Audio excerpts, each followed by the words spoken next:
Ramon Tata, Ramon Tata नहीं, और एक बार बोलता हूँ रेमोन टाटा, ठीक है ना, पूरा टाटा हो गया रियल मैड्रिड का। कितनी बार बोला है अरे भाई हवाबाजी मत करो, हवाबाजी मत करो, लेकिन नहीं, हवाबाजी करना है हमको। गेम जीतने से पहले जीतेंगे जीतेंगे, कॉमबैक करेंगे बोल के पूरा पोस्टर मार के पूरा प्रिंट करवा दिया। पूरा मजाक कर रहा हूँ गाइस, बुरा मत मानना गाइस, जो रियल मैड्रिड के फैन से बुरा मत मानना। लेकिन देखिए गाइस, सच में मुझे भी बहुत ज़्यादा मतलब दिल से बुरा लगता है कभी कभी इस रियल मैड्रिड को।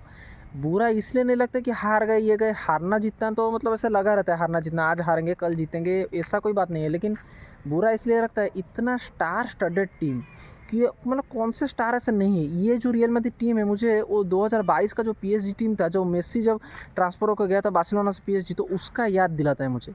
Messi, Neymar, Mbappe, Donnarumma, Sergio Ramos, Marquinhos, Achraf Hakimi, मतलब क्या बोले उस टीम को भाई, इतने भयंकर भयंकर लेवल के प्लेयर्स थे, उसके बाद भी हार गए। मतलब हार गए मतलब राउंड ऑफ 16 से बाहर हो गए। यूसीएल में हर बार सेमीफाइनल्स तक पहुंच नहीं पाए। उसके पहले सेमीफाइनल्स खेल रहे थे, फाइनल्स में खेल रहे थे 2020 में, 2020 में, उसके बाद सेमीफाइनल्स तक भी पहुंच नहीं पाए वो स्टार स्टडेड टीम। और उसके बाद का जो 2 साल, उसमें सेमीफाइनल्स खेल रहे, अगले साल भी खेले थे, इस साल भी सेमीफाइनल्स में पहुंच चुके हैं, अभी तक पहुंच चुके हैं, लुइस एनरिके पहुंचा चुका है अपना पीएसजी को। तो उसका याद दिलाता है ये जो रियल मैड्रिड टीम है अभी। अगर हम इस रियल मैड्रिड टीम की बात करें तो इसमें कौन नहीं है मुझे बोलिए। पहली बात, विनीसियस जूनियर, पिछले साल का बैलन डोर कंटेंडर। किलियन एम्बापे, उसके बारे में बोलने का ज़रूरत नहीं हो कैसे खेलता है। आप 2022 का वर्ल्ड कप फाइनल्स का वो क्लिप उठा दीजिए, ठीक है ना, कैसे वो खेला था, वर्ल्ड कप फाइनल्स में हैट्रिक मारा था, उसके बारे में बोलने का ज़रूरत नहीं है, जेनरेशनल टैलेंट है। और रोड्रिगो, उसके बारे में बोलने का ज़रूरत नहीं है, मैनचेस्टर सिटी को जो मारा था 2022 में, जो इतना बढ़िया तरीके से लास्ट मिनट में जाके गेम को जीता दिया था रोड्रिगो, वो रोड्रिगो। चेल्सी के अगेंस्ट भी गोल मारा था, वो है रोड्रिगो। इतना बढ़िया कॉमबैक, जो रियल मैड्रिड जो कॉमबैक किंग्स बोला जाता है, उसमें रोड्रिगो का बहुत बड़ा हाथ है, तो उसके बारे में बोलने का ज़रूरत नहीं है। फेडे वालवर्दे है, चुआमेनी है, लुका मोद्रिच है, ब्राहिम डियाज है, एंटोनियो रूडिगर है, और मतलब क्या कितने सारे इससे इतने ज़्यादा इंटेलिजेंट, टैलेंटेड और एक मतलब एक्सट्रीमली एक्सपीरियंस प्लेयर्स हैं। उसके बाद भी आर्सेनल से हार गए, और आज तक आर्सेनल को भी हराया भी नहीं है। रियल मैड्रिड ने आज तक आर्सेनल को कभी हराया भी नहीं है, ये फिर भी हार गए। फिर 5-1 एग्रीगेट से हार गए, 5-1 एग्रीगेट, मतलब 2 लेग मिला, 2 मैचेस में 1 गोल मारा, और वो भी जो 1 गोल मारा वो विनीसियस जूनियर ने मारा, दूसरे प्लेयर्स का मिस्टेक, जो सालिबा था आर्सेनल का जो डिफेंडर, उसके मिस्टेक की वजह से मारा। अपना बिल्डअप करके कुछ अपना क्रिएटिविटी से कुछ नहीं मारा। मैंने जब 2024 में इस टीम को देखा, जब किलियन एम्बापे का साइन हुआ, तो मैं सोच रहा था कि ये इतना से तो अगर कोई मुझे तब बोलता कि ये यूसीएल क्वार्टर फाइनल्स में हार जाएगी, वो फिर आर्सेनल से हार जाएगी, हाँ कोई बड़ा टीम से हारती वो अलग बात है, आर्सेनल से हार जाएगी, तो मैं बिल्कुल बिलीव नहीं करता। लेकिन गैस मतलब मुझे तब लग रहा था कि एटलीस्ट ये सेमीफाइनल्स या फाइनल्स तो खेलेगी, ये टीम फाइनल्स तो खेलेगी, क्योंकि किलियन एम्बापे है गाइस, मतलब इतना बड़ा डिफरेंस मेकर, और क्या चाहिए। लेकिन मतलब इतना ख़राब परफॉर्मेंस दे के हार गई क्वार्टर फाइनल्स में, ये पूरा अनएक्सपेक्टेड था। तो अगर मैच की बात करें तो पहले 15-20 मिनट रियल मैड्रिड थोड़ा अच्छा खेल रही थी। अच्छा मतलब इतना अच्छा नहीं कि पूरा बार बार चांस बना रही थी, इतना अच्छा नहीं, बार बार सिर्फ इधर उधर से क्रॉस डालते जा रही थी। मतलब उनका अटैक ऐसा लग रहा था कि अटैक करके लेके जा रहे हैं आर्सेनल के जो डी एरिया है, जो बॉक्स है 18 यार्ड बॉक्स, उस तक लेके जा रहे हैं। लेकिन जाने के बाद क्या हो रहा है पता नहीं, आर्सेनल टीम का इतना बढ़िया डिफेंस है, तुरंत से बॉल छीन के ले जा रहे हैं, ठीक है ना, तुरंत से बॉल छीनने में पूरा एक्सपर्ट है आर्सेनल के डिफेंडर्स। तो उसके बाद क्या हुआ, राउल असेंसियो, देखिएगा इसमें आपको एक बात बताता हूँ, राउल असेंसियो और एंटोनियो रूडिगर, ये 2 प्लेयर्स का जो एटीट्यूड है ये मुझे बिल्कुल पसंद नहीं है, ठीक है ना। मतलब ये बहुत ज़्यादा घमंडी टाइप का होके खेलते हैं। कॉन्फिडेंस एक अलग चीज़ होती है, लेकिन जानबूझ के फाउल करना, जानबूझ के मतलब अपना काबिलियत फील्ड पे पिच पे दिखाओ, उसके बाद तुम पैशनेट होकर चिल्लाओ या फिर कुछ भी ऐसा अपना जोश दिखाओ, अपने आप को एनकरेज करो, अपने फैंस को एनकरेज करो, चलता है। फाउल मार के एनकरेज कर रहे हो, किसके पैर में मार दिया, किसी के में मार दिया, मिकेल मैरिनो को खींच देना और पेनल्टी दे दिया, बढ़िया हुआ।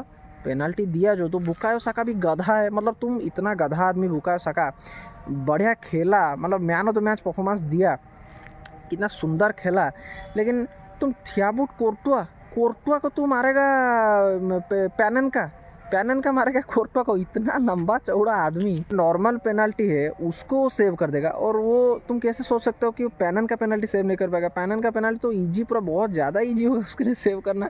पैर ऐसे उठा देगा, सेव हो जाएगा, पेनल्टी सेव हो गया। पहले बुकायो साका का जब पेनल्टी सेव हुआ तो लग रहा था कि ये बहुत ज़्यादा भारी पड़ सकता है आर्सेनल के लिए, और कमबैक के थोड़ा चांसेस लग रहा था। मतलब अभी रियल मैड्रिड पूरा मतलब जैसे जोश उनके अंदर भर रहा था पूरा, ठीक है ना, कभी भी कुछ भी हो सकता है ऐसा लग रहा था। लेकिन उसके बाद ऐसा नहीं लगा। उसके बाद आर्सेनल ने जो गेम पलटा, इतना बेहतरीन फुटबॉल आर्सेनल ने खेला, जो मार्टिन ओडेगार्ड उसके और डेक्लन राइस ये सब ने बिल्डअप करके साका को एक मस्त बॉल सा दिया, इतना मस्त बॉल, और मिकल मेरिनो भी था शायद, तो वो बॉल को साका ने गोल में कन्वर्ट किया, और मतलब इतना सुंदर गोल मारा, पूरा चिप कर दिया कोर्टवा के ऊपर से, और बढ़िया लगा उसका फिनिशिंग।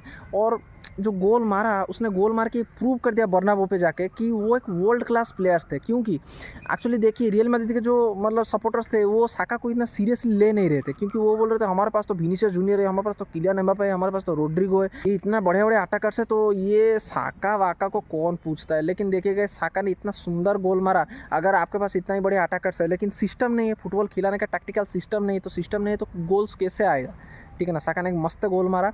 और उसके बाद क्या बोले, मतलब इतना बढ़िया डिफेंडिंग करता ना आर्सेनल के डिफेंडिंग की वजह से मुझे ऐसा लग रहा था, मतलब ये जो 90 मिनट का गेम हो उसके बाद और भी अगर 2 घंटा का लंबा गेम होता, उसके बाद भी अगर ये गेम और 2 घंटा चलता, फिर भी रियल मैड्रिड गोल नहीं मार पाता। जो भी जितनी बार भी रियल मैड्रिड कोशिश कर रहा है, ऊपर से कोशिश कर रहा है उसको ब्लॉक कर दे रहे हैं आर्सेनल के डिफेंडर्स, नीचे से कोशिश कर रहे हैं उसको ब्लॉक कर दे रहे हैं। और डेक्लन राइस, ओ भाई डेक्लन राइस, मेरे को 3 प्लेयर ही सबसे ज़्यादा बढ़िया लगे, सबसे ज़्यादा बढ़िया आर्सेनल के 3 प्लेयर जो सेकेंड लेग के गेम में, डेक्लन राइस, उसके बाद है सालिबा का एक तो मिस्टेक हो गया, उसके वजह से विनीसियस जूनियर ने गोल मार दिया, लेकिन वो मिस्टेक भी चलेगा, वो मैनेजेबल है।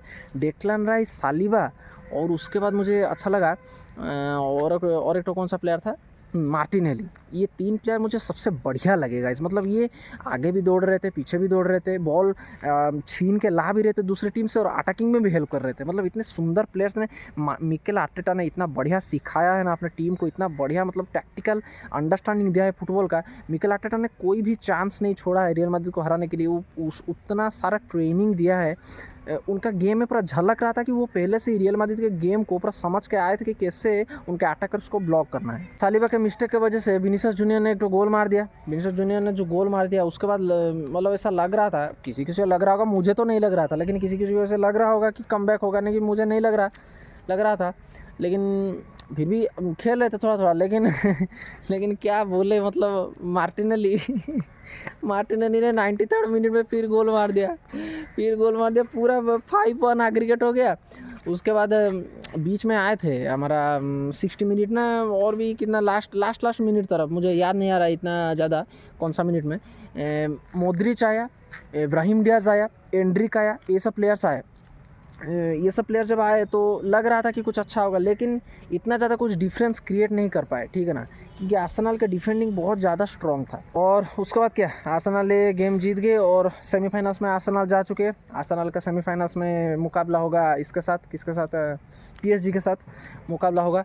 2020 के बाद अगर आप देखें, 2020 के बाद ये पहली बार ऐसा हुआ है कि रियल मैड्रिड सेमीफाइनल्स तक पहुँची ही नहीं है, क्वार्टर फाइनल से आउट हो गए। लेकिन देखिए 2020 में, 20 के बाद 21 का बात कर रहे हैं, 20 के बाद 21 में सेमीफाइनल्स खेला था चेल्सी के अगेंस्ट, 22 में चैम्पियन ही डायरेक्ट हो गए थे पूरा सबको हरा के, 23 में सेमीफाइनल्स खेला था मैनचेस्टर सिटी के अगेंस्ट, 24 में सबको हरा के चैम्पियन, ठीक है। लेकिन अभी 25 में, 5 साल में ये पहली बार ऐसा हुआ कि सेमीफाइनल्स तक भी पहुंच नहीं पाए, ठीक है ना। ये रियल मैड्रिड के लिए अच्छा साइन नहीं है। उनको एक अच्छा मिडफील्डर के ऊपर, अटैकर्स बहुत बढ़िया है लेकिन उन अटैकर्स को बॉल जैसे बना के कोई दे वैसा मिडफील्डर उनके पास नहीं है, तो उनको एक अच्छा मिडफील्डर के ऊपर इन्वेस्ट करना पड़ेगा, मुझे ऐसा लगता है।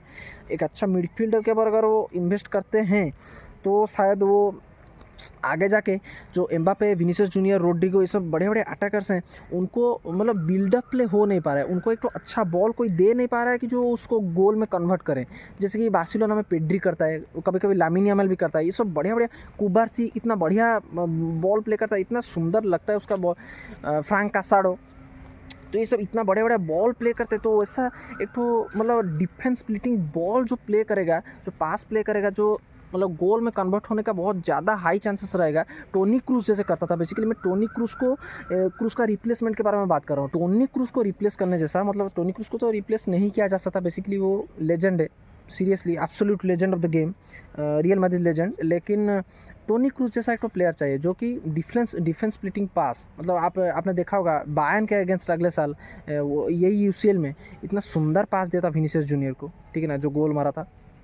तो ऐसा टोनी क्रूज जैसा अगर प्लेयर एक आएगा तो वो अच्छा बॉल, लाइक केविन डी ब्रुयने जैसा, तो एम्बापे, रोड्रिगो, विनीसियस जूनियर ये बहुत ही ज़्यादा चांसेस क्रिएट कर पाएंगे। रियल मैड्रिड में अगर आएगा तो अच्छा होगा रियल मैड्रिड के लिए। मुझे ये लगता है कि उनको एक अच्छा मिडफील्डर को भी इन्वेस्ट करना चाहिए। डिफेंस फिर भी चलेगा, डिफेंस तो बहुत बुरा है मानता हूँ, लेकिन डिफेंस को इम्प्रूव किया जा सकता है। लेकिन मिडफील्ड बहुत ही ज़्यादा घटिया है, मतलब बिल्कुल कोई बिल्डअप हो ही नहीं रहा है, ठीक है ना, बिल्कुल कोई भी बिल्डअप हो ही नहीं रहा है। मतलब थोड़ा सा भी ये नहीं लग रहा है कि रियल मैड्रिड आर्सेनल को डरा रहा है, ठीक है ना, डरा रहा है कि गोल हो जाएगा, अभी कुछ एक तो हो जाएगा। आर्सेनल मतलब थोड़ा हड़बड़ा रही है, घबरा रही है, बिल्कुल नहीं। आर्सेनल पूरा कूल होकर खेल रही थी, तो ऐसा कूल क्यों लगा? खाली दौड़ देने से क्या होगा? जूड बेलिंगहम बेसिकली वो नहीं कर पा रहा है, वो जो पेड्री जैसा जो क्रिएटिविटी उसका नहीं हो पा रहा है ऐसा। तो और एक तो क्रिएटिव प्लेयर चाहिए रियल मैड्रिड के जो स्क्वाड में, क्रिएटिव प्लेयर चाहिए, तब जाके हो पाएगा। ठीक है, इस देखते हैं अगले साल क्या करता है रियल मैड्रिड।